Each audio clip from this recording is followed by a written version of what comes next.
नमस्कार दोस्तों। यह बुक भीमराव अंबेडकर के बारे में है जो कि उनका जीवन परिचय है। तो आइए यह बुक शुरू करते हैं। मैं अंबेडकर बोल रहा हूँ। अपनी बात। जो कुछ मैं कर सका वह जीवन भर मुसीबतें सहन करके विरोधियों से टक्कर लेने के बाद कर पाया हूँ। जिस कारवां को आप यहाँ देख रहे हैं उसे मैं अनेक कठिनाइयों से यहाँ पर लाया हूँ। अनेक अवरोध जो इस मार्ग में आ सके हैं के बावजूद इस कारवां को बढ़ते रहना है। अगर मेरे अनुयायी इसे आगे ले जाने में असमर्थ है तो उन्हें इसे छोड़ देना चाहिए जहाँ पर अब है, पर किन्हीं भी परिस्थितियों में इसे पीछे नहीं हटने देना है। मेरी जनता से मेरे लिए यही गुजारिश है। डॉक्टर भीमराव अंबेडकर।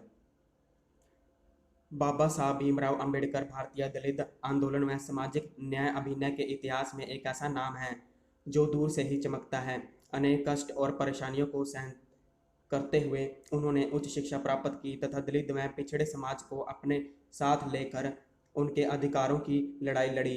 अपने जीवन काल में ही उन्होंने पिछड़ों को अनेक अधिकार दिलाए। अपनी योग्यता के बल पर भारत का संविधान लिखा और सामाजिक न्याय के लिए संघर्ष किया। दलित व पिछड़े समाज को शिक्षा के लिए प्रेरित किया, उसे विशेष सुविधाएं दिलाई तथा राजनीतिक शक्ति का हथियार थमा उसे इतना मजबूत बना दिया कि अपना सदियों का खोया मनोबल फिर से प्राप्त कर राष्ट्र की मुख्य धारा में सीना तान कर खड़ा हो गया है। जन्म व माता पिता। भीमराव का जन्म 14 अप्रैल 1891 को मध्य प्रदेश के रत्नगिरी जिले में महू नामक स्थान पर हुआ था। महू इंदौर नगर के निकट है। उनके पिता का नाम रामजी राव तथा माता का नाम भीमाबाई था। पिता सेना में सूबेदार थे। अंबेडकर अपने माता पिता की 14वीं संतान थे। उनसे पहले जन्मे भाई बहनों में से केवल 2 भाई और 2 बहनें जीवित थी, अन्य की मृत्यु हो चुकी थी। उनके एक भाई का नाम आनंदराव तथा दूसरे का बसंत राव। एक बहन का नाम मंजू था और दूसरी का तुलसी। कहने के लिए तो पिता सूबेदार थे, परंतु उन्हें वेतन केवल 50 रुपये मासिक मिलता था। उन दिनों सेना में नौकरी की अवधि 15 वर्ष हुआ करती थी। 15 वर्ष तक सेना को अपनी सेवाएं देने के बाद रामजी राव सेवा मुक्त हो गए। अब उनके सामने रोजगार की समस्या उत्पन्न हो गई। वह महू से सतारा आ गए। सतारा में वह बहुत दिनों तक रोजगार की तलाश में भटकते रहे। अंततः 50 रुपये मासिक पर उन्हें एक कंपनी में चौकीदार का काम मिल गया। पारिवारिक पृष्ठभूमि।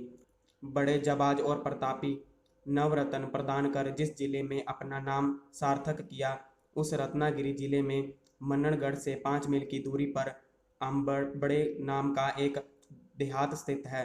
यही है अम्बेडकर घराने का मूल गांव। इस घराने का कुल नाम है सकपाल, कुलदेवी है भवानी। कुलदेवी की पालकी रखने का सम्मान इसी महार घराने का था। गांव के वार्षिक उत्साह के अवसर पर उन्हें अपने गांव वालों में विशेष सम्मान प्रदान होता था और उस परिवार को वह दिन बड़ा महत्वपूर्ण लगता था। पारिवारिक पृष्ठभूमि। बड़े जाबाज और प्रतापी नवरत्न प्रदान कर जिस जिले में अपना नाम सार्थक किया, उस रत्नागिरी जिले में मन्ननगढ़ से 5 मील की दूरी पर अंबर बड़े नाम का एक देहात स्थित है। यही है अम्बेडकर घराने का मूल गांव। इस घराने का कुल नाम है सकपाल, कुलदेवी है भवानी। कुलदेवी की पालकी रखने का सम्मान इसी महार घराने का था। गांव के वार्षिक उत्साह के अवसर पर उन्हें अपने गांव वालों में विशेष सम्मान प्राप्त होता था और उस परिवार को वह बड़ा दिन महत्वपूर्ण लगता था। भारत के सारे आसपास समाज में महार जाति मजबूत कटकाठी वाले, जोरदार आवाज वाली, चमकीली चमड़ी वाली, गुण से बुद्धिमान और वृत्त से लड़ाकू दिखाई देती है। समय का ध्यान रखते हुए सावधानी से बर्ताव करने वाली अगर कोई जाति है तो वह महारों की है। कुछ विद्वानों का कहना है कि महाराष्ट्र के मूल निवासी महार ही थे। उनके ही नाम पर इस राज्य को महाराष्ट्र नाम प्राप्त हुआ। कुछ लोग महार शब्द की व्युत्पत्ति इस तरह करते हैं: महार प्लस अरी, बड़ा दुश्मन। दक्षिण भारत में राजनीति की सत्ता के लिए षड्यंत्र शुरू होने पर उन्होंने बड़ी होशियारी से उस अपेक्षित लेकिन जुहाजू महार जाति के साथ प्रथम संबंध जोड़ दिए। ईस्ट इंडिया कंपनी की बंबई सेना के लिए कंपनी सरकार ने महारों के दल बनाए थे। उस समय बिहार के तदुसी, बिहार के तजयू और मद्रास राज्य की पेरिया दलित जातियों को लेकर उसी तरह सैनिक टुकड़ियों का गठन कंपनी सरकार ने किया था। अंबेडकर के पितामह का नाम मालोजी सकपाल था। वह एक सेवानिवृत्त फौजी थे। उनकी संतानों में थे मीराबाई नामक बेटी और रामजी नामक बेटा। दोनों की ही कुछ जानकारी प्राप्त होती है। मालोजी के 3 और बेटे थे, परंतु प्रतीत होता है कि सेना की नौकरी में बार बार तबादला होने के कारण परिवार के साथ मालोजी का विशेष संबंध नहीं रहा होगा।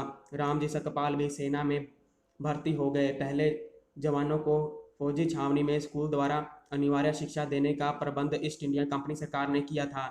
इसके अतिरिक्त फौजी सिपाहियों की संतानों के लिए दिन के स्कूल थे। उनके प्रौढ़ रिश्तेदारों के लिए भी रात के स्कूल थे। ऐसे ही शिक्षा रामजी सकपाल को मिली थी। रामजी सकपाल जी सेना टुकड़ी में शामिल थे। इसी से इत्तेफाक से सूबेदार मेजर धर्मा मुकबाकड़ का तबादला हुआ। मुरबाकड़ जी भी महार परिवार के थे। वह ठाणे जिले के मुरबाकड़ के निवासी थे। मुरबाकड़ का कुल नाम पंडित था। उस परिवार के 7 भाई भी सेना में मेजर थे। स्वाभाविक ही उनका रहन सहन अमीरों वाला था। वह नाथ संप्रद के अनुयायी थे। उनके परिवार का वातावरण धार्मिक था। महार बस्ती और गांव में उनका घराना बड़ा इज्जतदार माना जाता था। आगे चलकर यह परिवार पन्ने वाले के नज़दीक उल्वा बंदरगाह पर निवास करने चला गया। फिर कुछ दिनों बाद वह परिवार पन्नेवेल जाकर बस गया। धर्मा जी की बेटी भीमाबाई और रामजी सकपाल का विवाह वर्ष 1865 के दौरान संपन्न हुआ। विवाह के समय राम जी की उम्र 22 वर्ष थी और भीमाबाई की उम्र लगभग 13 वर्ष। भीमाबाई बड़ी बातूनी, स्वाभाविक, सुंदर, हठीली थी। उनका रंग गोरा था, आंखें बड़ी बड़ी थीं और आकर्षक थीं। उनके बाल घुंघराले थे। विवाह के बाद भीमा की माँ ही उनका हालचाल पूछा करती थी। परिवार के अन्य सदस्य रूठे ही रहते थे। इस बात से आहत होकर भीमाबाई ने दृढ़तापूर्वक कहा, अब मैं तभी मायके जाऊंगी जब जेवरों से भरी पूरी अमीरी प्राप्त कर लूं। रामजी सकपाल उद्यमी, महत्वाकांक्षी और स्वतंत्र प्रवृत्ति के आदमी थे। वह क्रिकेट, फुटबॉल आदि खेलने में प्रवीण थे। उत्साह के साथ निरंतर उद्यम करने वाले पुरुषों को सम्मान अवश्य मिलता है। राम जी की उद्यमी प्रवीणता और कर्तव्य को देखकर सेना का एक अधिकारी उनसे काफ़ी प्रभावित हुआ। उसने राम जी की सिफारिश कर उन्हें पुणे के पंजोजी स्कूल में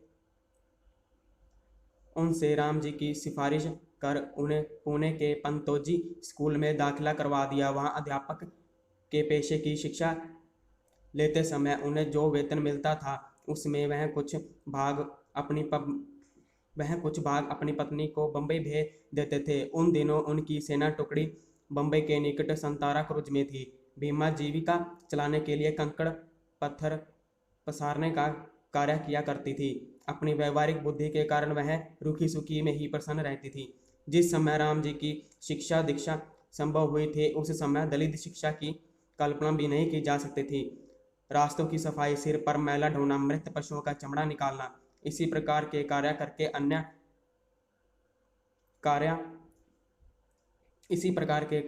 करके उन्हें अपने अस्तित्व को बनाए रखना पड़ता था। ऐसी दशा में स्कूल और शिक्षा की बात सोची भी नहीं जा सकती थी। राम जी का सौभाग्य था कि उन्हें शिक्षा की सुविधा मिली थी। उनके पिता जब सेना में थे तब कंपनी सरकार ने सेना की छावनियों में स्कूल शुरू किए थे। इन स्कूलों में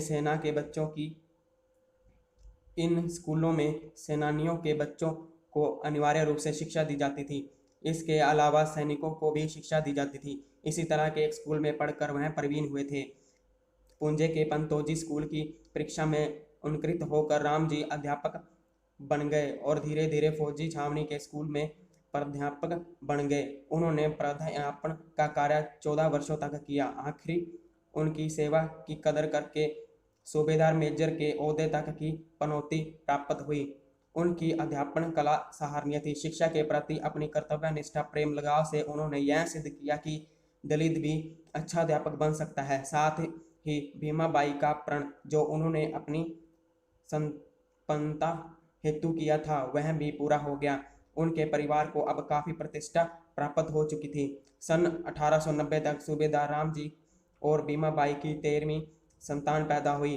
उनमें से बालाराम, गंगा, रामाबाई, आनंदराव, मंजू, तुलसी ही जीवित थे। शेष की बचपन में ही मृत्यु हो चुकी थी।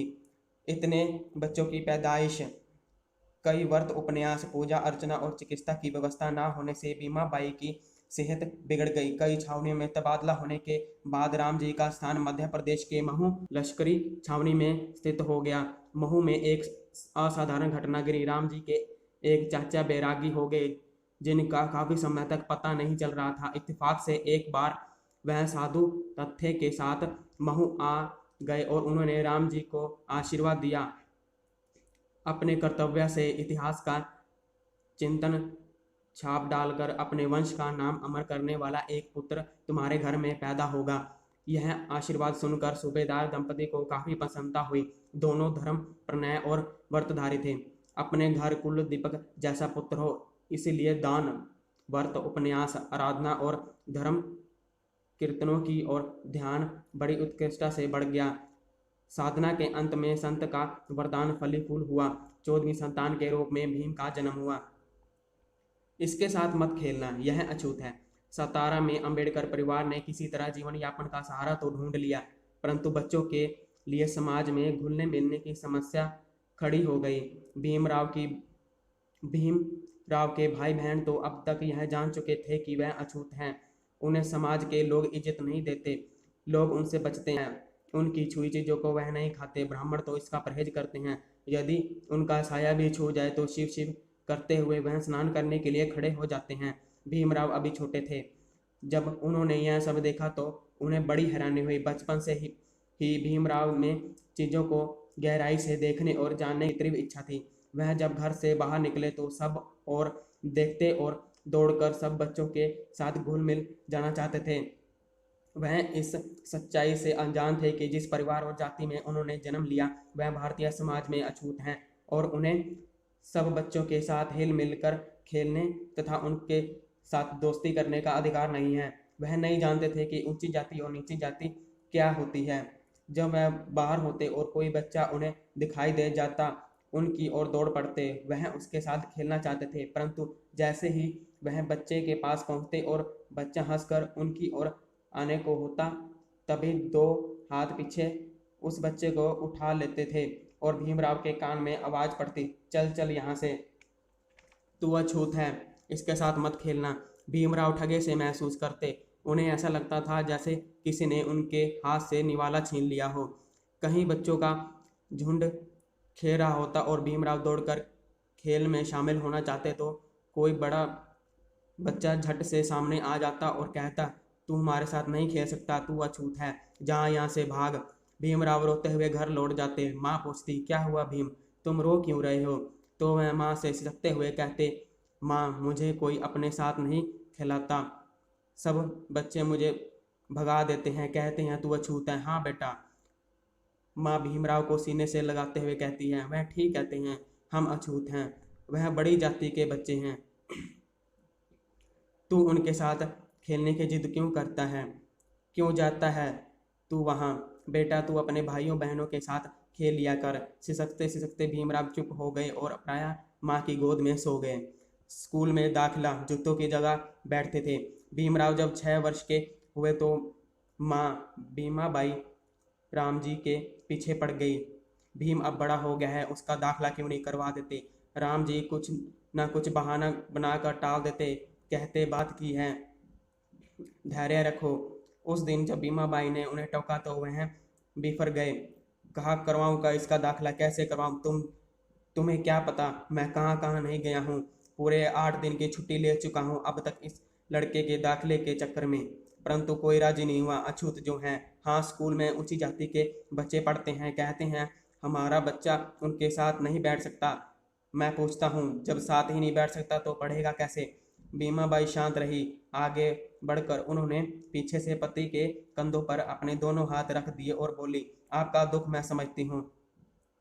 पता नहीं क्यों इतना कह गई। सूबेदार की पत्नी होने का गुरूर आ गया था तो भूल जाती हूँ कि हम अछूत हैं।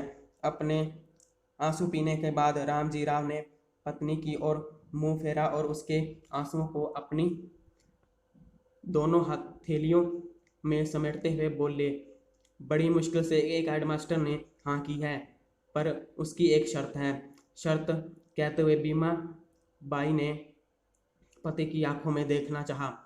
रामजी राव ने आंखें झुकाते हुए कहा, कहता है उसके आपके लड़के को दाखिला तो करा दूंगा। शर्त कहते हुए भीमा बाई ने पति की आंखों में देखना चाहा। रामजी राव ने आंखें झुकाते हुए कहा, कहता है आपके लड़के को दाखिला तो दे दूंगा, परंतु उसे बड़ी जाति के बच्चों के साथ नहीं बैठने दिया जा सकता। उसे अपने टाट पट्टी साथ लानी पड़ेगी और कक्षा की दहलीज पर जहां बच्चे अपने जूते उतारते हैं वहां बैठकर पढ़ना पड़ेगा। नहीं, भीमाबाई ने अपना माथा पीटा। भगवान, इतना अन्याय नहीं हो सकता। उसी समय भीमराव बाहर निकल गए। वह माता पिता के बीच हुई बातचीत सुन चुके थे। उनकी आंखों में दृढ़ निश्चय की चमक थी। वह बोले, माँ, मेरा दाखिला करवा दो, मैं जूतों की जगह बैठकर पढ़ लूंगा। फूल से कोमल बच्चे के मुंह से जब यह शब्द निकले तो पिता रामजी राव उनमें छिपी विवशता पर रो पड़े और अपनी आंखों से आंसू को वह छिपाने लगे। माँ भीमाबाई ने बेटे की आंखों के भाव पढ़े और उसे सीने से लगाकर रख लिया। माँ, बेटा, हाँ बेटा, कल से तू स्कूल जाएगा, जूतों की जगह ही सही तू पड़ेगा। जब वह यह शब्द धीमी आवाज में कह रही थी तो उनकी आंखों में आंसुओं की बरसात हो रही थी। उन्होंने दोनों हाथों से दबाकर भीमराव को चिपटा रखा था। वह नहीं जानती थी कि नन्हा भीम उनके आंसू देखे। अगले दिन भीमराव का दाखिला हो गया। अपने घर से पुरानी टाट पट्टी लेकर वह अपने पिता के साथ स्कूल गए और जूतों को एक और हटाकर टाट पट्टी बिछाकर दहलीज पर बैठ गए। भीमराव ने देखा कि जो वह जूते को हटा रहे थे तब बच्चे उन्हें देख रहे थे कि कहीं उनके छूने से हमारे जूते अपवित्र ना हो जाएं। भीमराव की पढ़ाई शुरू हो गई। रोजाना अपनी टाट पट्टी साथ लाना, उन्हें बिछाकर जूतों की जगह बैठना, आधी छुट्टी में सबसे अलग बैठकर दूसरी ओर मुंह करके अपना खाना खत्म करना और इस बात का पूरा ध्यान रखना कि स्कूल का कोई विद्यार्थी या किसी की कोई चीज भूल से भी ना छूट जाए। माँ बीमार पड़ गई। इलाज करने के लिए कोई वैद्य नहीं आया। भीमराव पढ़ने में बहुत तेज थे। घर से स्कूल दूर था। वह सवेरे से निकल जाते और शाम को लौटते थे। खूब मन लगाकर पढ़ते थे। पहली कक्षा से 5वीं कक्षा में आ गए। पूरे स्कूल में उन्होंने नाम कमा लिया। पिता जब उनके स्कूल जाते तो हेडमास्टर भीमराव की बड़ी तारीफ करते। पिता को बहुत अच्छा लगता। घर लौटकर वह भीम की माँ को बताते तो भीमराव की घर लौटकर वह अपनी पत्नी भीमाबाई को बताते तो उनकी पत्नी की आंखों से आंसू बहने लगते थे। ईश्वर को धन्यवाद देते हुए वह कहती थी, किसी ने सच ही कहा है, दाता तेरे घर में देर है अंधेर नहीं। भीमराव के भविष्य के बारे में सुनहरे सपने देखते देखते भीमाबाई एक दिन बीमार पड़ गई। जब वह बीमार हुई तो राम चिंतित हो उठे। उनके बल पर तो पूरी गृहस्थी चल रही थी। उन्होंने बड़ी देखभाल की, बहुत दौड़ भाग की, परंतु सब बेकार हुआ। उन्हें कोई ऐसे वैद्य की जरूरत थी जो उनके रोग को समझ सके और इसकी दवा दे सके, परंतु उनके घर आने के लिए कोई वैद्य तैयार नहीं था। सभी अच्छे वैद्य ऊंची जाते गए थे। एक महार के घर भला वह कैसे आ सकते थे? उनका तो धर्म भ्रष्ट हो जाता। वैद्य अपना धर्म बचाने के लिए उनके घर नहीं गए। इसी कारण वह मृत्यु की गोद में हमेशा हमेशा के लिए सो गई। माँ की मृत्यु पर भीमराव बहुत रोए। भीमराव भूख के बहुत कच्चे थे। माँ इस बात का बहुत ख्याल रखती थी कि उनका बेटा भूखा ना रहे। वही माँ जब अपने बच्चे को रोता बिलखता छोड़कर चली गई तो भीमराव ने कई दिनों तक रोटी को हाथ भी नहीं लगाया। पिता ने बहुत समझाया, बेटा तुम ऐसे ही रोते रहोगे तो तुम्हारी माँ के सपने का क्या होगा? तुम नहीं जानते तुम्हारी माँ की आंखों में तुम्हें बड़ा आदमी बनने के कितने सपने थे। बेटा उठो, खाना खाओ और पढ़ाई में लग जाओ, वह सपने तुम्हें पूरे करने हैं। भीमराव ने पिता के चेहरे की तरफ देखा और रो पड़े। पिता ने पुत्र को गले से लगा लिया। अगले दिन से भीमराव नियमित स्कूल जाने लगे। माँ की आंखों के सपने अब उनके दिल में थे। भूखा रहकर पढ़ाई की। माँ के डांटले भीमराव अब बिना खाना साथ लिए स्कूल जाने लगे। 11-12 साल के बच्चे ने निश्चय किया कि खाना मिले या ना मिले पढ़ाई का नुकसान नहीं होने दिया जाएगा। हेडमास्टर ब्राह्मण थे। अछूतों के प्रति सामाजिक व्यवहार के सामने विवश थे, परंतु भीम को भूखा देखकर उन्हें दया आ गई। उनके लिए दोपहर की रोटी का इंतजाम वह स्वयं किया करते थे।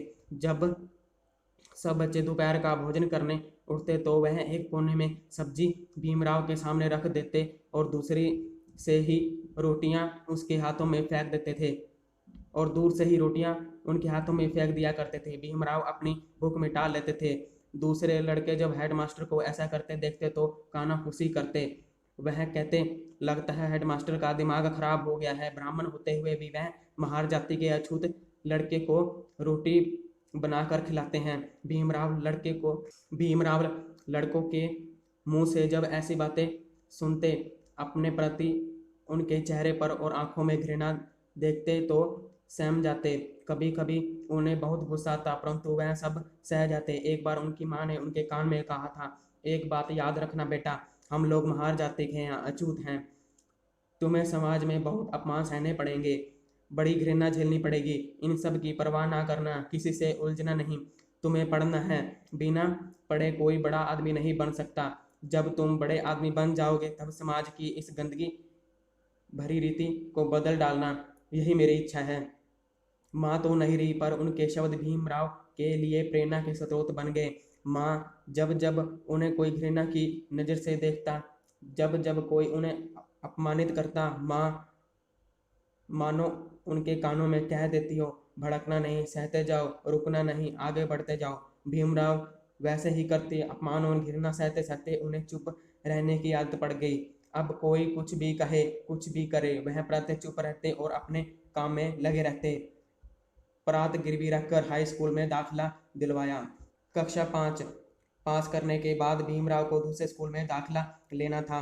भीमराव के पिता पत्नी के देहांत के बाद बहुत परेशान रहने लगे। नौकरी करना और बच्चों को संभालना उनके ऊपर ही आ गया था। घर में अभाव की स्थिति पैदा हो गई थी। भीमराव के दाखिले के लिए एल्फिस्टन हाई स्कूल के बाद भीमराव के दाखिले के लिए प्रात गिरवी रखकर हाई स्कूल में दाखिला दिलाया। कक्षा 5 पास करने के बाद भीमराव को दूसरे स्कूल में दाखिला लेना था। भीमराव के पिता पत्नी के देहांत के बाद बहुत परेशान रहने लगे थे। नौकरी करना और घर में बच्चों की देखभाल करना, इस तरह उन्हें दोहरी जिम्मेदारी निभानी पड़ती थी।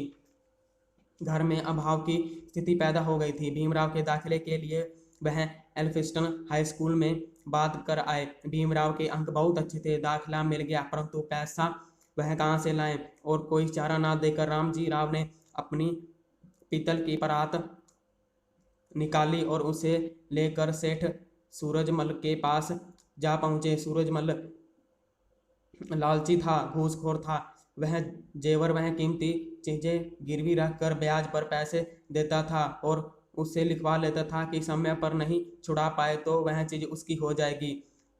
उसने रामजी राव की भारी परात रख ली और उसने लिखवा लिया कि यदि निश्चित तिथि तक पैसा ब्याज सहित वापस नहीं किया तो वह परात उसकी हो जाएगी। पुत्र को पढ़ाने की धुन में रामजी राव ने पुत्र की पढ़ाई की धुन में रामजी राव ने परात की परवाह नहीं की। उस सूदखोर का ब्याज इतना अधिक था कि भीमराव के पिता दी हुई तिथि तक पैसा ना जुटा सके और उनकी गाड़ी कमाई से खरीदी गई परात उस सूदखोर की हो गई। इस देश में मजबूरी का फायदा उठाने वाले इंसानियत का लबदा पहनकर इंसानियत का खून करने वालों की कमी नहीं रही है। ऐसे लोगों ने अपने छोटे से स्वार्थ के लिए दूसरों के बड़े बड़े नुकसान किए हैं। दुर्भाग्य तो यह है कि कोई कानून इस क्रूर हृदय और कुटिल बुद्धि वाले हैवानियत की दरिंदगी नहीं नाप सकता। कानून बनाकर अछूतों का उद्धार कराऊंगा। प्रात गिरवी रखने के बाद रामजी राव प्राइमरी स्कूल के हेडमास्टर के पास पहुंचे। भीमराव की मदद करने के लिए उन्होंने हेडमास्टर को बार बार धन्यवाद दिया और प्रमाण पत्र मांगा। हेडमास्टर भीमराव से बहुत खुश थे। उसने प्रथम श्रेणी पाई थी और बहुत अच्छे अंक प्राप्त किए थे। हेडमास्टर ने प्रमाण पत्र तैयार किया और उसमें उनका पूरा नाम लिखा था, भीमराव अंबेडकर। पिताजी रामजी राव ने इस ब्राह्मण का आशीर्वाद मानकर खुशी जाहिर की। उस दिन उन्होंने क्या पता था कि यह अंबेडकर शब्द एक दिन भारतीय इतिहास की शानदार धरोहर बनेगा और पूरे देश की पिछड़ी जातियों के लोग इससे प्रेरणा, आश्रय और सामाजिक न्याय प्राप्त करते हुए अन्य अधिकारों को प्राप्त करने में सफल होंगे, जिनका संकल्प लेकर भीमराव ने अपमान पर अपमान सहे हुए अपने पढ़ाई जारी रखी थी और जिन अधिकारों के सपने मरते समय उनकी मां की आंखों में थे। प्रमाण पत्र लेने के बाद जब भीमराव चले गए तो श्रद्धा और भावुकता से भरे वह गुरुजी के चरण छूने के लिए झुकी, परंतु तभी उन्हें याद आ गया कि चरण तो वह छू नहीं सकते, छूने से गुरुजी अपवित्र हो जाएंगे। अंततः चरणों की ओर बढ़ते उनके हाथ ठिठक गए। भीमराव ने कहा, क्षमा करें गुरुजी, मैं आपके चरण नहीं छू सकता, अछूत जो हूँ, मेरा आशीर्वाद सदा तुम्हारे साथ है। भावुक स्वर में गुरुजी बोले, लेकिन बेटा, बहुत दिनों से एक बात मेरे मन में घूम रही है, अब पूछ ही लेता हूँ। तुमने 5 साल तक दूसरे छात्रों के जूतों की जगह बैठकर पढ़ाई की, भूखे रहकर, बार बार अपमान सहकर भी जरा विचलित नहीं हुए। ऐसा क्या है इस पढ़ाई में जो तुम इतना सब कुछ सह रहे हो? आगे पढ़ोगे तो और भी अपमान झेलना पड़ेगा, फिर तुम महार जाति के हो, तुम्हें ऊंची नौकरी भी नहीं मिल पाएगी, तुम यह सब क्यों कर रहे हो? भीमराव के कदम रुक गए, वह मुड़े और सम्मान पूर्वक ब्राह्मण के सामने खड़े होकर बोले, गुरुजी, मैं सब कुछ सहूंगा, मुझे पढ़ लिखकर एक नया कानून बनाना है, एक ऐसा कानून जो अछूतों को समाज में उच्च स्थान दिलवा देगा। सरकार इस कानून को मानेगी। सन 1904 में एल्फिस्टन हाई स्कूल में भीमराव को दाखिला मिल गया। अब वह भीमराव अंबेडकर कहलाने लगे। लड़के उन्हें केवल भीम कहकर संबोधित करते थे। एक दिन कक्षा में एक अजीब घटना घटी। अध्यापक भूगोल पढ़ा रहे थे, तभी उन्होंने भीमराव से पूछा, भीम, तुम उठो और चौक से ब्लैक बोर्ड पर भारत का मानचित्र बनाओ। भीमराव उठे, चौक लेकर। जैसे वह ब्लैक बोर्ड की ओर बैठे, लड़के आपस में खुसफुस करने लगे। तभी एक लड़का खड़ा हुआ और बोला, ठहरो भीम। लड़के की आवाज़ सुनकर भीमराव ठिठक गए। अध्यापक ने डांट कर लड़के से कहा, क्या बात सर, ब्लैक बोर्ड के पीछे हम लोग अपना खाना रखते हैं, भीम महार है, इसके छूने से हमारा खाना अपवित्र हो जाएगा और हमें फेंकना पड़ेगा। के मुंह से केवल एक ही शब्द निकला। तभी सब लड़के उठे और उन्होंने अपने अपने खाने के डिब्बे वहां से उठा लिए। इसके बाद भीमराव आगे बढ़े और उन्होंने ब्लैक बोर्ड पर भारत का मानचित्र बनाया। कक्षा समाप्त होने के बाद जब लोग बाहर निकल गए, यह खाना खाने का समय था। सब लड़के एक झुंड में बैठकर खाना खाने लगे। भीमराव अंबेडकर अपना खाना लेकर एक ओर चले गए। खाना खाते समय वह सोते रहते थे, एक अपमान और सही, अब तो इसकी आदत हो गई है। सन 1906 में पिता ने भीगू की बेटी रामाबाई के साथ भीमराव की शादी कर दी। सन 1907 में उन्होंने 750 में से 382 अंक लेकर हाई स्कूल की परीक्षा पास की। बड़ोदरा नरेश की कृपा। हाई स्कूल पास करने के बाद भीमराव के सामने आगे पढ़ने की समस्या आ खड़ी हुई। पिता पहले से ही बहुत दुखी थे, वह बूढ़े हो चले थे, घर में गरीबी थी। हाई स्कूल में भीमराव को दाखिला दिलाने के लिए उन्होंने जो बरात गिरवी रखी थी उसे भी वह नहीं छुड़ा पाए। उधार तक कोई नहीं देता था, अब पैसा कहाँ से आ सकता था। हाई स्कूल में पढ़ते समय भीमराव की एक ईसाई लड़के से अच्छी दोस्ती हो गई थी। उसका नाम था कैलूसक। भीमराव ने अपनी समस्या उसके साथ साझा की। उसने बताया कि वह बड़ोदरा नरेश से मिलने की सलाह दी। अगले ही दिन भीमराव नरेश की कोठी पर पहुंच गए। उन्होंने अपनी पूरी कहानी बिना झिझके नरेश को सुना दी। राजा साहब जानते थे कि एक महार जाति के लड़के के लिए उच्च शिक्षा लेना बहुत कठिन है। पैसे की कमी और अपमान दोनों ही बाधक बनते हैं, परंतु भीमराव का भोलापन, ईमानदारी और राजा पर विश्वास काम कर गया। उन्हें लगा कि यह जानते हुए भी कि वह उच्च जाति का हूँ, यह अछूत लड़का मुझ पर विश्वास करके मेरे पास आया है, मुझे इसकी मदद अवश्य करनी चाहिए। उन्होंने एल्फिस्टन में भीमराव का दाखिला करवा दिया और खजाने से 25 रुपये प्रति माह छात्रवृत्ति दिलवा दी। भीमराव ने लगन से पढ़ना शुरू कर दिया। उन्हीं दिनों उनके पिता रामजी राव की बम्बई आ गए। भी मुंबई आ गए। उनकी सातारा की नौकरी छूट गई थी।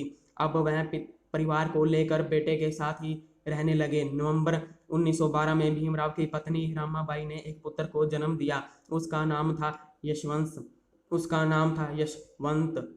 जनवरी 1913 में भीमराव ने बीए पास कर ली। जब उन्होंने देखा कि पिता गरीबी की मार झेल नहीं पा रहे तो उन्होंने उन्होंने महाराज से कहा, सेना में नौकरी के लिए आवेदन कर दिया। वह बीए पास कर चुके थे। महाराज की सिफारिश थी। अंततः भीमराव को लेफ्टिनेंट के पद पर नियुक्ति मिल गई। पिता से मिलने के लिए नौकरी छोड़ दी। रामाबाई अपने पुत्र यशवंत की देखभाल तथा घर परिवार का दायित्व निभा रही थी और भीमराव लेफ्टिनेंट के रूप में बड़ोदरा की रियासत को अपनी सेवाएं दे रहे थे। एक दिन उन्हें घर से तार मिला। लिखा था, पिता बहुत बीमार हैं, छुट्टी लेकर आ जाओ। पिता की बीमारी से भीमराव विचलित हो गए। वह बड़े अफसर के पास पहुंचे और तार दिखाकर छुट्टी के लिए प्रार्थना की, परंतु अफसर ने छुट्टी देने से इनकार कर दिया। भीमराव अपनी माता को तो खो चुके थे, वह पिता को नहीं खोना चाहते थे। वह उन्हें संदेश था कि यदि अच्छा इलाज नहीं मिला तो पिता की भी उसी तरह मृत्यु हो जाएगी जिस तरह उनकी माँ की हुई थी। अंततः उन्होंने अफसर से बार बार प्रार्थना की, परंतु अफसर अड़ गया और बोला, छुट्टी किसी हालत में नहीं मिलेगी, तो फिर मेरा इस्तीफा स्वीकार करिए। भीमराव ने कहा। अफसर बोला, हाँ यह हो सकता है, आप नौकरी छोड़ दीजिए और अपने घर चले जाइए। भीमराव ने एक क्षण नहीं गवाया, परंतु इस्तीफा दिया और पिता की सेवा के लिए उनके पास चले गए। पिता को जब यह सब पता चला कि उनका बेटा नौकरी छोड़ आया है तो उन्हें बड़ा दुख हुआ। भीमराव ने उनका बहुत इलाज कराया, परंतु वह ठीक ना हो सके। फिर 1913 में एक दिन वह अपने पुत्र भीमराव अंबेडकर को समाज से जूझने के लिए अकेला छोड़कर दुनिया से चले गए। उच्च शिक्षा के लिए अमेरिका रवानगी। अपने मित्र कैलुस्कर की सलाह पर एक बार फिर भीमराव अंबेडकर बड़ोदरा नरेश महाराज गायकवाड़ की कोठी पर जा पहुंचे। उस समय महाराज भारत के अनेक होनहार युवकों को उच्च शिक्षा के लिए अमेरिका भेजने की योजना बना रहे थे। भीमराव ने महाराज को पूरी कहानी सुनाई और अमेरिका जाकर पढ़ने के लिए इच्छा व्यक्त की। महाराज इस बात से अत्यंत प्रभावित हुए कि भीमराव ने पिता की सेवा के लिए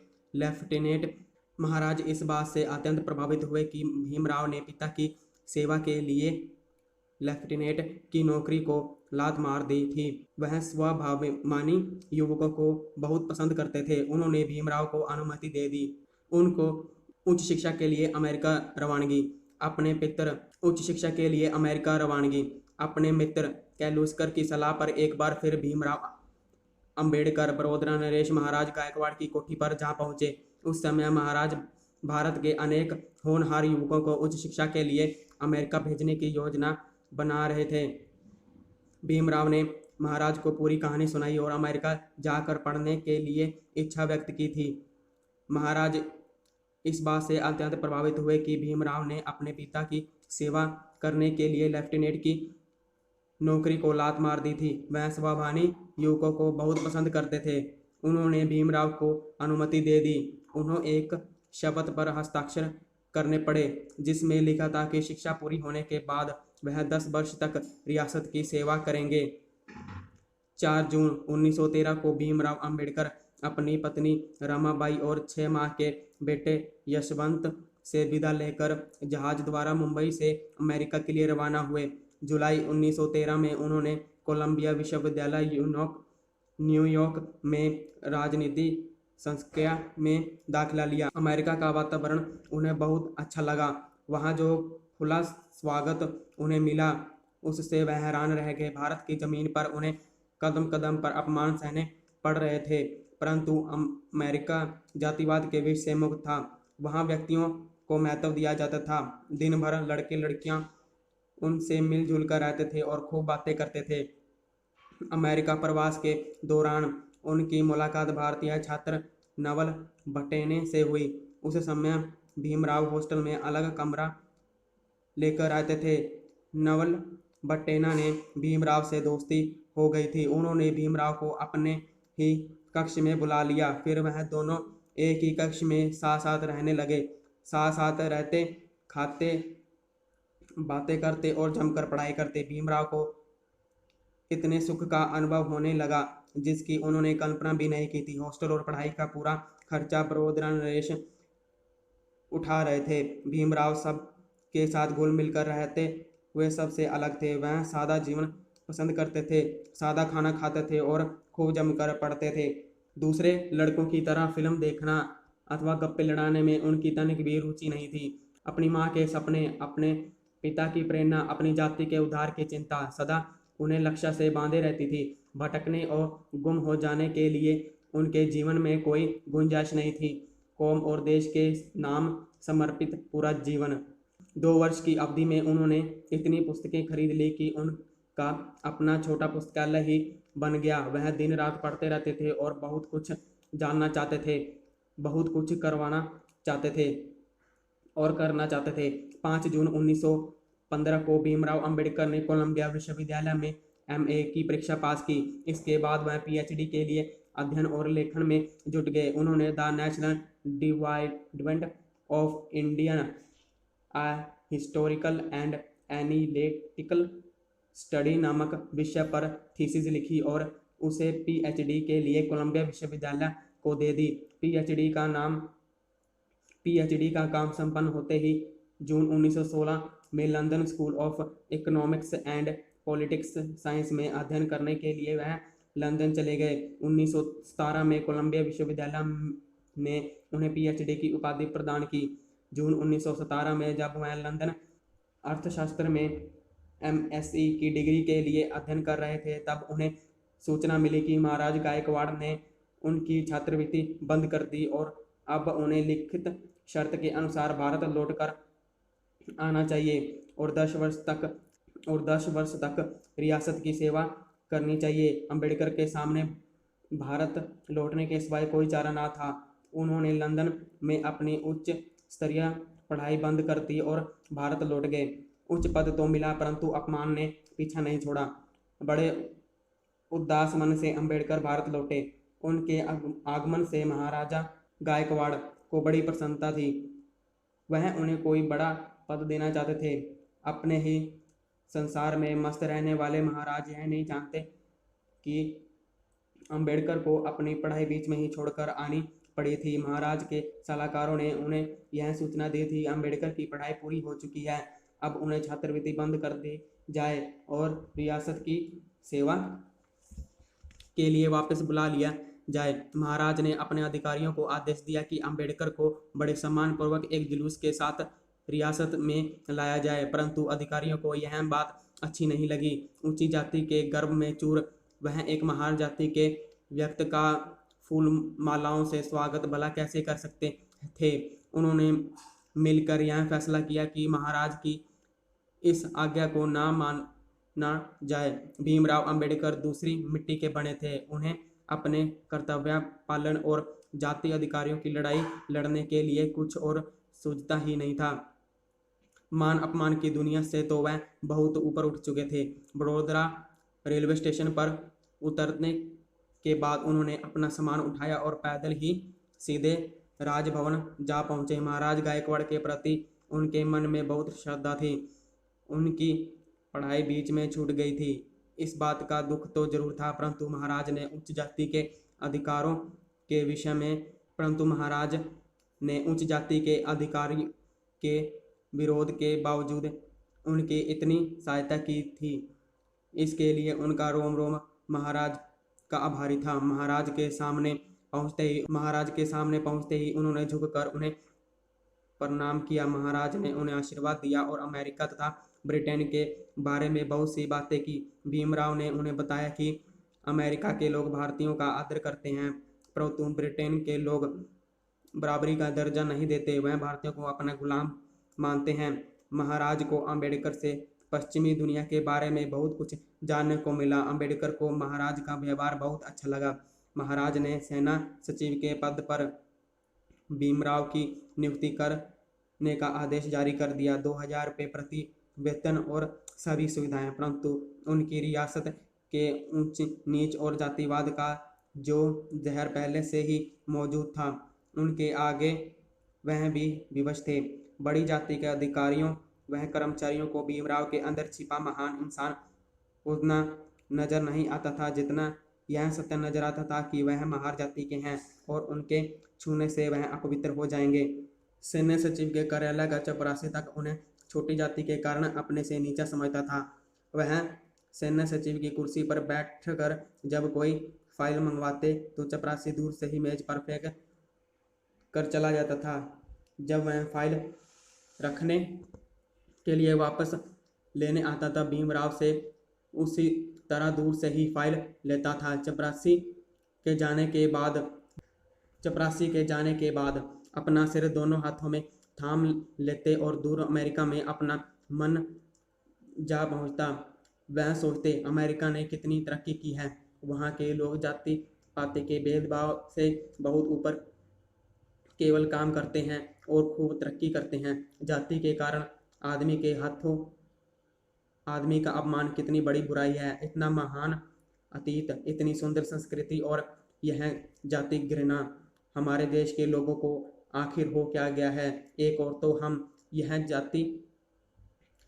तो हम मानवता की बातें करते हैं, मानव मूल्यों की बातें करते हैं, दूसरी ओर हम सारी दुनिया को एक महान जीवन शैली देने की बातें करते हैं। दूसरी ओर अपने ही भाइयों के साथ इतना अपमानजनक व्यवहार करते हैं कि उनसे छू जाए तो अपने आप को अपवित्र मानने लगते हैं। कितना बड़ा ढोंग, कितना बड़ा छलावा। अब समझ में आता है कि हमने तरक्की क्यों नहीं की। अब समझ में आता है हम गुलाम क्यों हैं। यह जातीय घृणा लोगों के दिलों से नहीं निकलेगी, यह देश को नष्ट कर देगी। जो कौमें अपने ही एक भाग को पराया समझने लगती हैं वह बच नहीं पाती। एक दिन उन्होंने चपरासी से पानी लाने के लिए कहा, परंतु चपरासी ने पानी देने से साफ इनकार कर दिया। बड़ी जाति का चपरासी छोटे जाति के सैन्य सचिव जैसे उच्च अधिकारी को भला पानी कैसे पिला सकता है। उसका सारा जातीय दर्प टुकड़े टुकड़े हो जाता, वह धर्मभ्रष्ट हो जाता। भीमराव जानते थे कि चपरासी उच्च जाति में जमा है, इसलिए वह उच्च शिक्षा प्राप्त और उच्च पद प्राप्त अम्बेडकर की तुलना में बहुत बड़ा है। उसे किसी भी तर्क से झुकाया नहीं जा सकता। उन्होंने अधिक तर्क नहीं किया। कार्यालय में पानी के घड़े थे, परंतु क्योंकि वह अछूत थे, अंततः घड़े से सवा पानी लेने का उन्हें अधिकार नहीं था। अंततः कोई चारा ना देखकर वह कुर्सी से उठे और बाहर चले गए। उनके बाहर जाते ही कार्यालय के सब कर्मचारी इकट्ठे हो गए। वह चपरासी को शाबाशी देने लगे। इतने बड़े अधिकारी का आदेश ना मानकर उसने अपना जातीय स्वाभिमान बचा लिया था। सभी बड़ी जाति वालों के लिए यह गौरव की बात थी। फिर सब राजा साहब की आलोचना करने लगे। विद्वान है तो क्या हुआ, है तो महार जाति का, उसका छुआ कोई खा नहीं सकता, उसकी सेवा करे तो धर्म भ्रष्ट होता है। यह तो सरासर गलत है। नीची जाति के आदमी को उच्च पद पर नहीं होना चाहिए। अम्बेडकर कहीं से पानी पीकर अपने कार्यालय में लौटे तो कर्मचारी भागे, परंतु उनके चेहरे पर लिखे संदेश को अम्बेडकर ने पढ़ लिया और फैसला कर लिया कि इस प्रकार रियासत की सेवा न होगी। अपमान के इस घूंट को वह पी गए। फिर भी एक और समस्या उनके सामने आ खड़ी हुई। वह अपने परिवार को बड़ौदा लाना चाहते थे, परंतु अछूत होने के कारण कोई उन्हें मकान किराए पर देने के लिए तैयार नहीं था। जब उन्होंने कहीं जगह नहीं मिली तो उन्होंने एक पारसी में कमरा लिया किराए पर। अभी कुछ ही दिन बीते थे कि इस कमरे में आए कि लोगों को उनकी जाति का पता चल गया। बस सारे मोहल्ले के लोग इकट्ठा हो गए और उन्हें पीटने की तैयारी करने लगे। उनकी दृष्टि में यह सबसे बड़ा अपराध था कि एक अछूत उनकी सराय में अपने बीच आकर रहने लगे और उनका धर्म भ्रष्ट कर दे। बहुत कहा सुनी हुई भीमराव ने हाथ जोड़कर सब लोगों से माफ़ी मांगी और वचन दिया कि वह तुरंत कमरा खाली कर देंगे और इस सराय में कभी नहीं रहेंगे। जो अपमान हुआ उससे वह अंदर तक हिला दिया।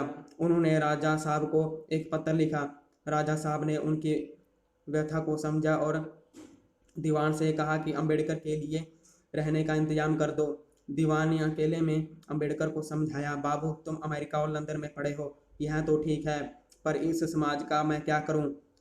तुमसे राजा साहब को बहुत हमदर्दी है, मुझे भी कम नहीं है, पर क्या करूं, यह लोग सुधरने वाले नहीं। बाबू यह मामूली बात नहीं, अछूत का मामला है। मैं तुम्हारे रहने का इंतजाम किया तो लोग मुझे जीने नहीं देंगे। हम हर चीज से निपट सकते हैं, पर छुआछात से नहीं। दीवान की बात सुनकर अम्बेडकर सन रह गए, फिर बोले, तो फिर मैं क्या करूं? मैं तो प्रतिज्ञा बंध से बंधा हूं, नहीं तो इस्तीफा देकर चला जाता। दीवान धीरे से बोला, प्रतिज्ञा पत्र में बात भूल जाओ बाबू, मैं महाराज को समझा दूंगा। भीमराव समझ गए, दीवान को इस्तीफे से ऐतराज नहीं है, बल्कि वह तो यही चाहता है कि किसी तरह पीछा छूटे। उन्होंने तुरंत त्याग पत्र दिया और दीवान को पकड़ा दिया। महाराज से मिले बिना ही वह सीधे रेलवे स्टेशन चले गए और वहां से रेलगाड़ी पकड़कर बम्बई जा पहुंचे। प्रोफेसर अंबेडकर घड़ा छूने पर हंगामा। बम्बई अब मुंबई आते ही वह अपने ईसाई मित्र कैलूस्कर से मिले। उसने उसने Sydenham college of commerce and economics Bombay में अर्जी देने के लिए कहा। कॉलेज में राजनीतिक अर्थशास्त्र के प्रोफेसर की जगह खाली थी। प्रोफेसर अंबेडकर घड़ा छूने पर हंगामा। बम्बई अब मुंबई आते ही वह अपने मित्र कैलूस्कर से मिले। उसने Sydenham college of commerce and economics Mumbai में अर्जी देने के लिए कहा। कॉलेज में राजनीतिक अर्थशास्त्र के प्रोफेसर की जगह खाली थी। अंबेडकर को कॉलेज में नौकरी मिल गई। नवंबर 1918 में उन्होंने उस कॉलेज में राजनीति और अर्थशास्त्र पढ़ना नवंबर 1918 में उन्होंने उस कॉलेज में राजनीति और अर्थशास्त्र पढ़ाना शुरू कर दिया। उनके पढ़ने का ढंग इतना अच्छा था कि देखते ही देखते वह छात्रों के बीच लोकप्रिय हो गए। जो ही उनके साथियों को पता चला कि वह लंदन व अमेरिका से पढ़कर आए हैं तो उनका आदर और बढ़ गया। छात्रों के बीच उनकी बड़ी तारीफें होने लगी, परंतु लोकप्रियता के साथ साथ अछूत जाति में पैदा होने का अभिशाप भी बराबर उनका पीछा करता था। कॉलेज में पानी पीने के लिए मिट्टी के बड़े बड़े घड़े रखे हुए थे। सब लोग घड़ों से गिलास में पानी भरकर पिया करते थे। एक दिन अंबेडकर जब कक्षा से पढ़कर निकले तो प्यास से उनका घड़ा सूख रहा था। वह एक क्षण के लिए यह भूल गए कि घड़े से पानी लेने का हक दूसरों की तरह मुझे प्राप्त नहीं है। वह झट से घड़े के पास पहुंचे और मटके से गिलास भरकर पानी पी लिया। उसी समय वहां से एक गुजराती प्रोफेसर गुजरे। उसकी निगाह अंबेडकर पर पड़ गई। उन्हें ध्यान आया कि अंबेडकर को अछूत है। उन्हें ध्यान आया कि अंबेडकर तो अछूत है। उन्होंने घड़े से पानी ले लिया। उन्होंने घड़ा छू लिया। यह तो अनर्थ हो गया। अछूत चाहे कितना ही विद्वान क्यों ना हो, पर घड़ा तो नहीं छू सकता। वह अंबेडकर की ओर झपटे और गुस्से से बोले, यह आपने क्या किया? क्या आप भूल गए कि आप अछूत हैं? आपने घड़ा अपवित्र कर दिया। अब इसका पानी कोई नहीं पिएगा। डॉक्टर अंबेडकर के हाथ से गिलास गिर गया। वह थोड़ा सा पानी पी चुके थे, बाकी नीचे बिखर गया। हैरान थे, इतने बड़े कॉलेज में इतने विद्वान प्रोफेसर, इतने बड़े कॉलेज के इतने विद्वान प्रोफेसर और इतने छोटे ख्यालात। तभी शोर सुनकर अन्य अध्यापक उस ओर दौड़ पड़े। प्रिंसिपल महोदय भी आ गए। अनेक छात्र भी पीछे आ खड़े हुए। माजमा लग गया। डॉक्टर अंबेडकर ठगे से उस तमाम चेहरों को देख रहे थे जो उन्हें इस महा पाप के लिए घूर रहे थे। अचानक अंबेडकर बोले, प्रिंसिपल महोदया, आप ही इन लोगों को समझाइए। मेरा ख्याल है यह सब बहुत पढ़े लिखे और विद्वान प्रोफेसर हैं। मेरे छूने से घड़ा अपवित्र नहीं हुआ। यह बिल्कुल वैसे ही स्वच्छ और पवित्र है। विश्वास रखिए, मेरे हाथ बिल्कुल साफ हैं। इतने भोले मत बनो प्रोफेसर अंबेडकर। प्रिंसिपल ने उन्हें झिड़का। माना आप विद्यालय से पढ़े हैं, परंतु आपके बाप दादा तो इस देश की अछूत जाति के ही थे। क्या आप नहीं जानते? डॉक्टर अंबेडकर की ऊपर की सांस ऊपर और नीचे की सांस नीचे रह गई।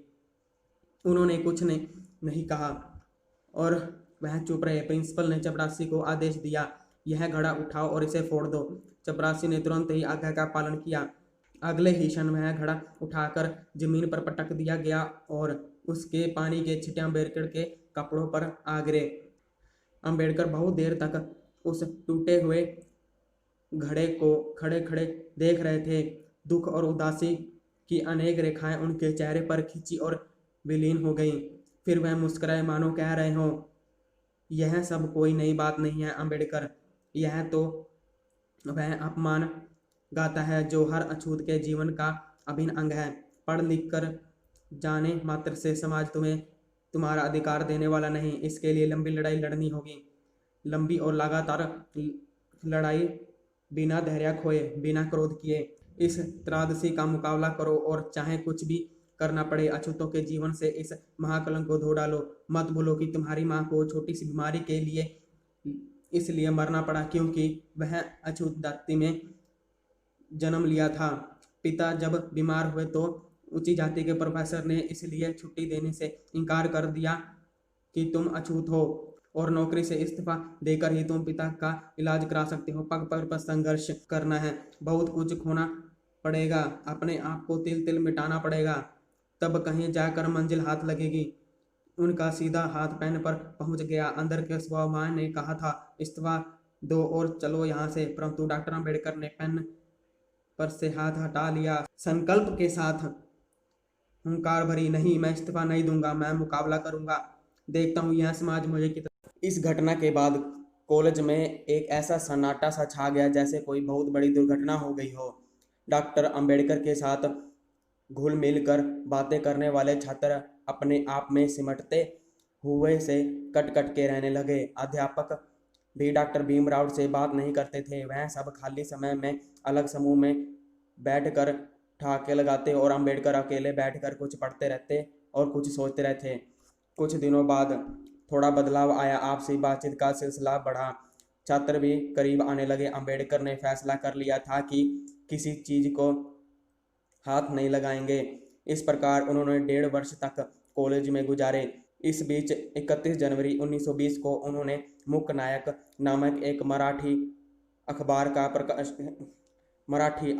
प्रकाशन शुरू किया। इसका उद्देश्य पिछड़ों की लड़ाई लड़ना था। इसमें अंबेडकर ऐसे लेख लिखा करते थे जिससे जातिवाद और छुआछूत की कठोर आलोचना की जाती थी। मार्च 1920 में उन्होंने कॉलेज की नौकरी से इस्तीफा दे दिया और नवल बटेरे तथा महाराज गायकवाड़ के सहयोग से अपने शोध पर अध्ययन करने के लिए लंदन चले गए। सितंबर 1920 में उन्होंने लंदन स्कूल ऑफ इकोनॉमिक्स में दाखिले ले लिया और अध्ययन कार्य में जुट गए। वह 18 घंटे अध्ययन और लेखन के काम में लगे रहे थे। डॉक्टर अंबेडकर ने लंदन विश्वविद्यालय से एमएससी की अर्थशास्त्र की डिग्री प्राप्त, रुपए की समस्या पर थीसिस लिखी। साथ ही उन्होंने कानून की पढ़ाई पूरी की। वह 3 वर्ष तक लंदन में रहे। इस पूरी अवधि में महाराज गायकवाड़ ने उनकी आर्थिक मदद की। उन्हें अपनी पत्नी और बेटे यशवंत की बहुत याद आती थी। वह उन सबको पत्र लिखकर अपनी सफलता के समाचार देते रहते थे। अप्रैल 1923 में महाराज गायकवाड़ और अपने मित्र नवल बटेने ने उन्होंने लिखा कि उनका अध्ययन पूरा हो चुका है, अब वह भारत वापस आना चाहते हैं। भारत में रहकर वह वकालत करेंगे और छुआछूत तथा दलितों के हित के लिए संघर्ष करेंगे। उनके पत्र से उनके मित्रों तथा परिजनों में खुशी की लहर दौड़ गई। अप्रैल के महीने में जब अंबेडकर जलयान से भारत पहुंचे तो बम्बई, हैदराबाद पर पहुंचकर उनके मित्रों ने उनका भव्य स्वागत किया। वकालत शुरू। पहले मुकदमे में ही अछूतों को न्याय दिलाया। भारत पहुंचने के बाद अंबेडकर ने 1 वर्ष तक सारी स्थिति को ठीक से समझ लिया। वकालत के लिए अनुमति प्राप्त की तथा दलित उद्धार के लिए रचनात्मक आंदोलन की रूपरेखा तैयार की। जून 1924 में उन्होंने वकालत का काम शुरू कर दिया। अब तक भीमराव अंबेडकर अछूतों के हित के लिए संघर्ष करने वाले नेता के रूप में थोड़े थोड़े चर्चित होने लगे। उनके पास पहला मुकदमा 3 अछूत लेकर आए थे। उन्होंने एक ऐसी पुस्तक लिखी थी जिसमें अछूत प्रथा के लिए उच्च वर्ग को दोषी ठहराया गया था। पुस्तक प्रकाशित होते ही उच्च वर्ग के लोग भड़क गए। उन्होंने उन तीनों पर मानहानि का दावा ठोक दिया। सेशंस जज की अदालत में जब इस मुकदमे पर अंबेडकर ने बचाव पक्ष के वकील के रूप में बहस की तो उसे सुनने के लिए अदालत में लोगों की भीड़ उमड़ पड़ी। समाज न्याय दिलाने के लिए समर्पित डॉक्टर अंबेडकर रात दिन कानून की किताबें पढ़ते और जब बोलते तो विपक्षी दलों की बोलती बंद हो जाती थी। जज उनके तर्कों से हैरान रह जाते थे। उनको साबित करने के लिए किताबों में दलितों के उच्च वर्ग की जाति की जो दर्द भरी कहानी लिखी गई है वह समाज का जीता जागता सच है। इसे पुस्तक के रूप में देश व समाज के सामने लाकर तीनों अछूतों लेखकों ने कोई अपराध नहीं किया है। अपराधी तो यह लोग हैं जिन्होंने अछूत और जातिवाद का विष फैलाकर समाज को गुमराह किया है। तीनों अछूत मुकदमा जीत गए। इस मुकदमे ने अंबेडकर को दलितों के मसीहा के रूप में स्थापित कर दिया। दलित समाज में उन्होंने हाथों हाथ उठा लिए। विशाल महामार सम्मेलन। अब अंबेडकर ने फैसला कर लिया कि वह सामाजिक न्याय के लिए खुला संघर्ष करेंगे। वैचारिक आंदोलन की भूमिका में बहुत पहले बना चुके थे। मुकदमा जीतने के बाद पिछड़ों की भीड़ अपने चारों ओर उमड़ते देखकर डॉक्टर भीमराव अंबेडकर समझ गए कि जिस मौके का उन्हें इंतजार था वह यही है। 19-20 मार्च 1926 को उन्होंने मुंबई के निकट जिला कुलाबा में एक विशाल महार सम्मेलन का आयोजन किया। उनके इशारे पर महार तथा अन्य पिछड़ी जातियों के सैकड़ों युवक व्यवस्था में जुट गए। पूरे महाराष्ट्र व गुजरात क्षेत्र में पोस्टर लगाए गए, प्रचार किए गए।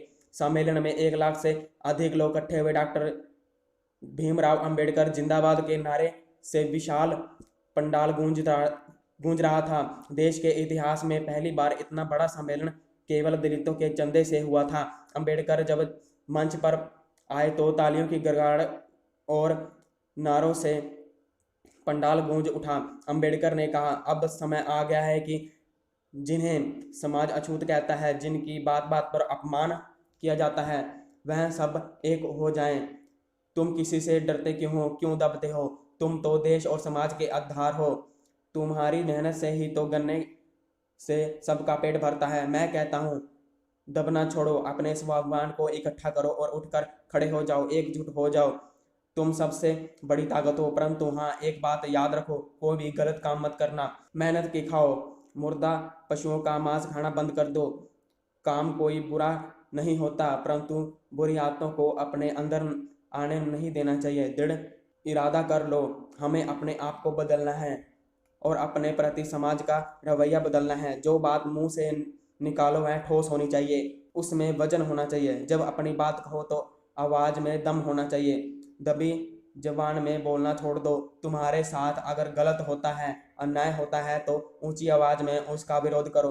डॉक्टर अंबेडकर के विचार युवाओं में गहराई तक उतर गए। बूढ़े और कमजोर लोग डर गए। उन्हें लगा कि अंबेडकर हमें मरवाएगा। बड़ी जातियों से टकराएंगे तो वह हमें और हमारे बच्चों को चैन से जीने नहीं देंगे। परंतु युवा वर्ग में उत्साह की लहर दौड़ गई। युवाओं ने घोषणा की, आज से अंबेडकर का वाक्य हमारे लिए ब्राह्मण वाक्य है। आज से अंबेडकर का वाक्य हमारे लिए ब्रह्म वाक्य है। हम अपना सब कुछ न्यौछावर कर देंगे। हम अंबेडकर के पीछे एकजुट होकर खड़े होंगे और सामाजिक न्याय लेकर रहेंगे। इस सम्मेलन में डॉक्टर अंबेडकर ने सरकार से मांग की कि वह अछूतों और पिछड़ों को सेना में भर्ती करे। उन्होंने ब्राह्मणों से निवेदन किया कि वह अछूतों को इंसान समझे और छुआछूत बंद कर दें। अगले दिन जन समूह के साथ डॉक्टर अंबेडकर चौदार तालाब पहुंचे। उस तालाब के पानी को छूने का अछूतों को अधिकार नहीं था। अंबेडकर ने नारा लगाया, तालाब पर हमारा भी उतना ही अधिकार है जितना दूसरों का।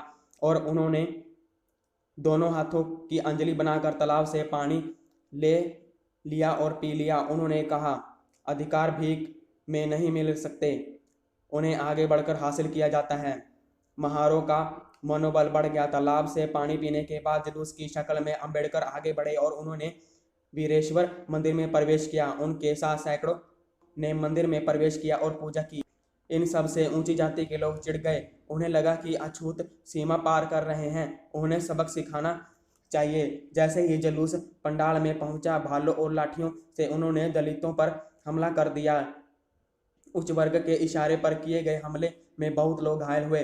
वह निहत्थे थे। कुछ लोग बुरी तरह जख्मी हुए, परंतु अंबेडकर और उनके साथियों का उत्साह और बढ़ गया। अम्बेडकर ने घोषणा की, कल हम चौधर तालाब पर कब्जा करेंगे, देखेंगे पानी पीने के अधिकार से हमें कौन रोक सकता है। अगले दिन ऊंची जाति के लोगों ने पूरी ताकत लगा दी, पुलिस का भी सहारा लिया, परंतु दलितों में इतना जोश था कि किसी के रोके ना रोके आगे बढ़ते ही गए और उन्होंने तालाब पर कब्जा कर लिया। जॉन साइमन से मुलाकात। इन्हीं दिनों जॉन साइमन कमीशन भारत आया हुआ था। अम्बेडकर ने एक समरण पत्र तैयार किया और अपने साथ दलितों का एक जत्था लेकर कमीशन के नेता जॉन साइमन से मिले। उन्होंने दलितों की दर्द भरी कहानी जॉन साइमन को सुनाई तो वह हैरान रह गए।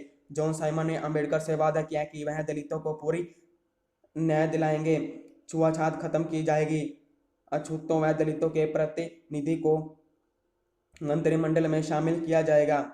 गोल मेज सभा। लंदन में जॉर्ज पंचम से भेंट। अम्बेडकर ने अपनी निजी प्रयासों से दोनों गोल मेज सम्मेलन में भाग लिया।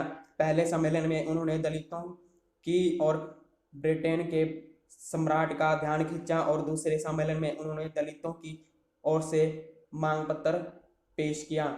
मांग पत्र में उन्होंने दलितों के अलग निर्वाचन क्षेत्र तथा जनसंख्या के अनुसार प्रांतों की विधानसभाओं तथा केंद्र सरकारों में प्रतिनिधित्व की मांग की।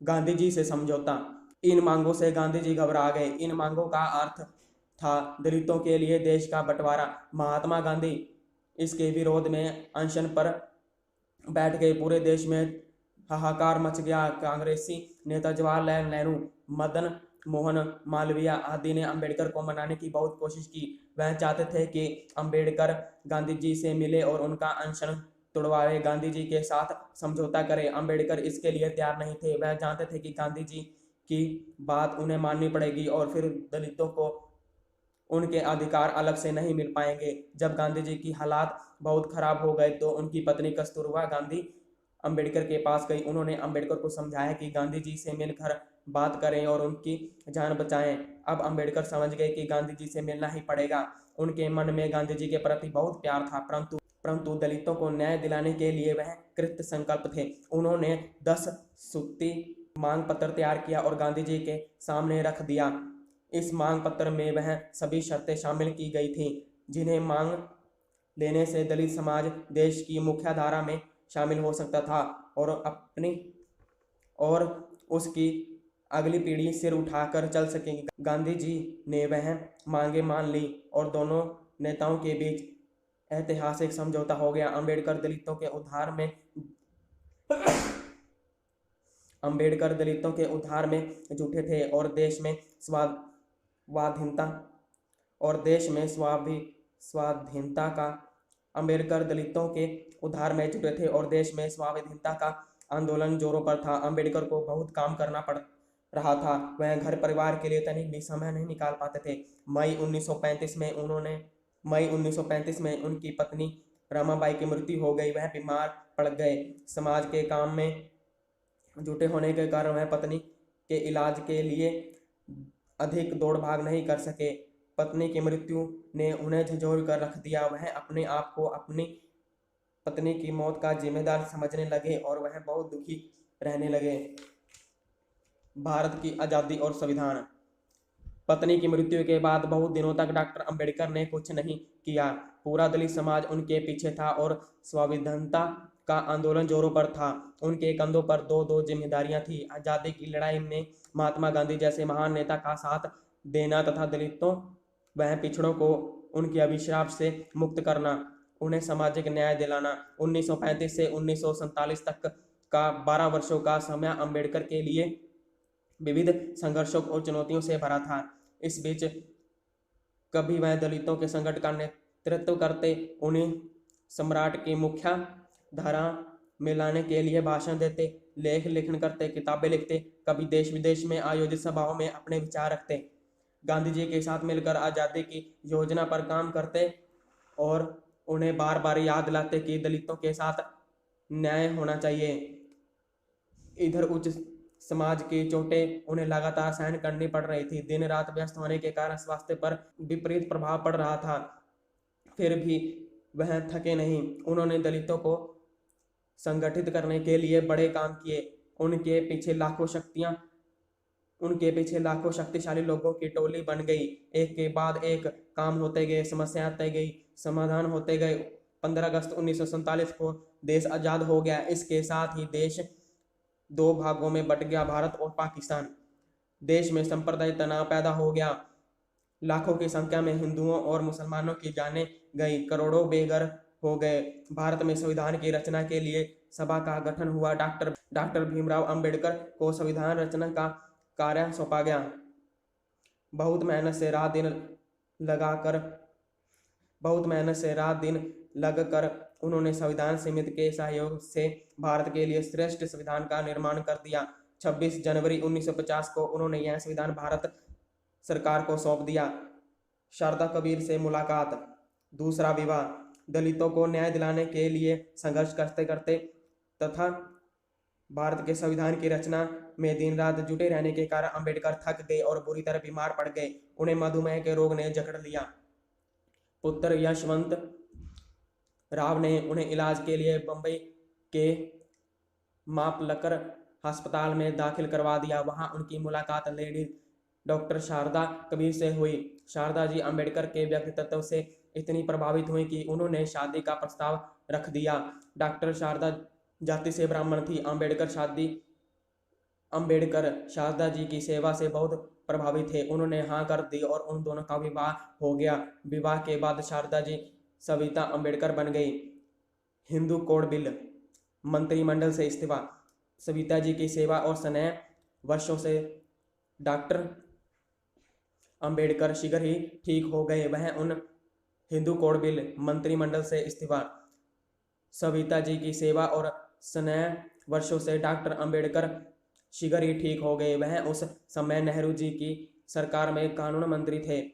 स्वस्थ होते ही वह हिंदू कोड बिल नामक प्रस्ताव पर काम करने में जुट गए। प्रस्ताव तैयार होते ही उन्होंने उसे संसद में पेश कर दिया। उस बिल की बड़ी आलोचना हुई। राष्ट्रपति डॉक्टर राजेंद्र प्रसाद, श्याम प्रसाद मुखर्जी, सरदार पटेल आदि सभी वरिष्ठ नेता इस बिल पर विरोध करने लगे। नेहरू जी इसके समर्थन में थे, परंतु अकेले वह कुछ ना कर सके। डॉक्टर राजेंद्र प्रसाद ने धमकी दी कि यदि नेहरू सरकार ने यह बिल पास कर दिया तो मैं अपने पद से इस्तीफा दे दूंगा। डॉक्टर अंबेडकर ने इसे अपना सरासर अपमान माना। काफी सोच समझकर एक दिन वह उठे और उन्होंने प्रधानमंत्री को अपना इस्तीफा सौंप दिया। बौद्ध धर्म की दिशा ली। डॉक्टर अंबेडकर का मन राजनीतिक से भर गया था। वह इतने उखड़ गए कि सविता जी का स्नेह भी उन्हें ना बांध सका। संविधान के अनुसार दलित व पिछड़े वर्गों को आरक्षण मिल गया था। संसद व विधानसभाओं में उन्हें प्रतिनिधित्व मिल गया था। निःशुल्क शिक्षा और नियुक्तियों के आरक्षण की बात मान ली गई थी। फिर भी व्यवहारों में पिछड़ों का अपमान करने की परंपरा जारी थी। अंबेडकर ने एक दिन एक विशाल बौद्ध सम्मेलन बुलाया और उसमें उन्होंने हिंदू धर्म छोड़कर बौद्ध धर्म की विविधता दिशा ली। इसके साथ हजारों दलितों ने बौद्ध धर्म की दिशा ली। पूरे देश में दलितों पर उनका भारी प्रभाव पड़ा। बड़ी संख्या में युवाओं ने हिंदू धर्म छोड़ दिया और वह बौद्ध बन गए। दिशा के समय उन्होंने ब्रह्मा, विष्णु और महेश को ईश्वर न मानने की घोषणा की। राम, कृष्ण आदि अवतारों को ईश्वर न मानने का संकल्प लिया। ब्राह्मणों से कोई रमन न करने और देवी देवताओं को न मानने की प्रतिज्ञा की। संसार से वैराग्य, महानिर्वाण की कामना। बौद्ध धर्म स्वीकार करने के बाद वह गंभीर बीमार हो गए। हिंदू धर्म की विसंगतियों और आडंबरों से उनका जी उबर गया था। उन्होंने प्रतिज्ञा की कि वह हिंदू धर्म में पैदा हुए। यह उनके हाथ में नहीं था, परंतु अब वह हिंदू धर्म में मरेंगे नहीं। यह उनके हाथ में है और वह ऐसा करके दिखाएंगे। अपनी धारणा के आधार पर उन्होंने हिंदू धर्म का त्याग कर दिया और बौद्ध बन गए। अब वह मुंबई स्थित अपने घर में ही रह रहे थे। उनकी पत्नी सविता अंबेडकर तथा पुत्र यशवंत उनका बहुत ख्याल रखते थे। धीरे धीरे उनका रोग बढ़ता ही गया। अस्पताल जाने से उन्होंने इनकार कर दिया। वह कहा करते थे, जब एक बहुत अच्छी डॉक्टर मेरी जीवन साथी बनकर मेरी सेवा कर रही है तो मैं अस्पताल में पढ़कर क्या करूंगा। अब वह बिस्तर के बंदी हो गए। शरीर कमजोर हो गया और स्वभाव में चिड़चिड़ापन का भाव बढ़ गया। एक दिन उनका मन बंबई से उचट गया। पत्नी सविता अम्बेडकर तथा पुत्र यशवंत राव के साथ वह अपने दिल्ली स्थित निवास 26 अलीपुर रोड आ गए। सविता जी रात दिन उनकी सेवा में लगी रहती थी। बड़े बड़े नेता उनके स्वास्थ्य के बारे में जानकारी लेने के लिए आते जाते रहते थे। 6 दिसंबर 1900 प्रातःकाल महामानव अंबेडकर ने अचानक अपना शरीर त्याग दिया। दलितों को सामाजिक न्याय दिलाने वाले, भारतीय समाज से अछूत प्रथा को समाप्त करने वाले महान विद्वान अंबेडकर की शव यात्रा में जन समूह उमड़ पड़ा था। प्रस्तुत